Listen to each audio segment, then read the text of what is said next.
दिल्ली के पूर्व मुख्यमंत्री जो सियासत में अपनी नाकाम हसरतों का जनाजा लिए हुए चंद मुट्ठीभर लोगों के साथ अपनी चिर परिचित शैली में वही नाटकीयता और उसी प्रकार की उच्छृंखलता दिखाते हुए अनर्गल आधारहीन आरोप लगाते हुए दिखाई पड़े। जो अपने को दावा करते हैं कि वो बहुत पढ़े लिखे नेता हैं और वो आईआईटी ग्रेजुएट हैं,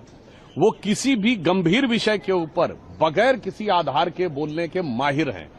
मैं याद दिलाना चाहता हूं कि पहले भी ये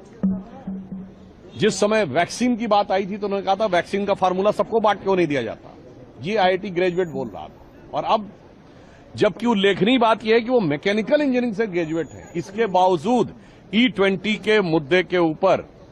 बगैर किसी रिसर्च के, बगैर किसी तथ्यात्मक आधार के ऊपर अपनी उसी नाटकीय शैली में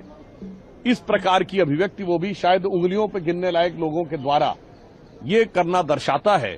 कि एक बार फिर वो अपनी उसी शैली में भ्रम उत्पन्न करने का प्रयास कर रहे हैं। हाँ, उनसे तो मैं ये अपेक्षा करता था कि अगर वो मैकेनिकल इंजीनियर हैं तो ये बताते हैं कि जब इंजन चलता है तो 4 स्टेजेस होती हैं, suction, compression, power and exhaust. उस पर क्या प्रभाव पड़ता है चारों में बताते। फिर ये बताते कि पिस्टन और सिलेंडर के ऊपर की एक्टिविटी में क्या प्रभाव पड़ता है। इसके बावजूद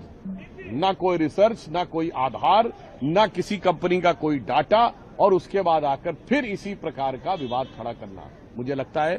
केजरीवाल जी को अब इस प्रकार की नीतियों से और इस प्रकार की हरकतों से बाज आना चाहिए, क्योंकि उनकी ये हरकत, उनकी ये फितरत और ये शरारत जनता इससे पूरी तरह वाकिफ हो चुकी है।